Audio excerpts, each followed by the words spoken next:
இன்றைக்கு நீங்கள் கர்த்தருடைய இரட்சிப்பை பெற்றிருக்கிறீர்கள் என்றால் ஏதோ அது நம்மளுடைய கிரியையினால் கிடைத்த ஒரு ஈவு கிடையாது, மாறாக இரக்கத்தினால் கிடைத்த ஒரு ஈவாக இருக்கு. கர்த்தருடைய இரக்கத்தினால் கிடைத்த ஒரு ஈவாக இருக்கிறது. தீத்து 3வது அதிகாரம் அதோடைய 5வது வசனம் சொல்கிறது, நாம் செய்த நீதியின் கிரியைகளின் நிமித்தம் அவர் நம்மை இரட்சியாமல் தமது இரக்கத்தின்படியே மறுஜன்மம் முழுக்கினாலும் பரிசுத்த ஆவியினுடைய புதிதாக்குதலினாலும் நம்மை இரட்சித்தார் என்று நாம் பார்க்க முடிகிறது.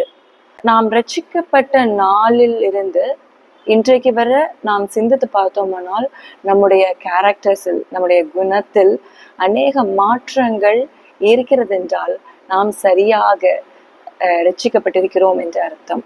அதற்கு மாறாக ரட்சிக்கப்படுவதற்கு முன்பாக நாம் எப்படி இருந்தோமோ அதே போல பாவசேற்று ஸ்வாவத்தில் எந்த ஒரு மாற்றம் இல்லாமல் ஜென்ம ஸ்வாவத்திலே நாம் இருக்கிறோம் என்றால் உண்மையான ரட்சிப்பு இன்னும் கிடைக்கவில்லை என்றே நாம் கூறலாம்.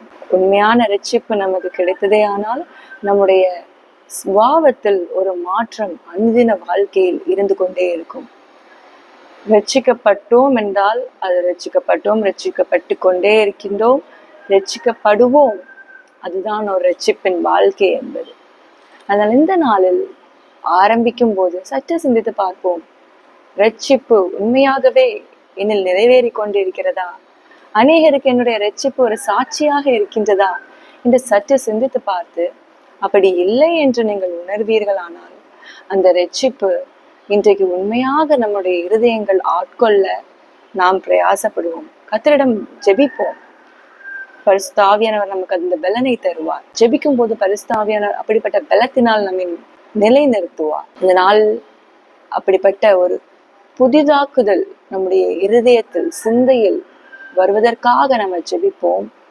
கர்த்தர் நம்மை கொண்டு அநேகரை ரட்சிப்பார். இந்த வார்த்தைகளால் உங்களை ஆசீர்வதிப்பார். God bless you.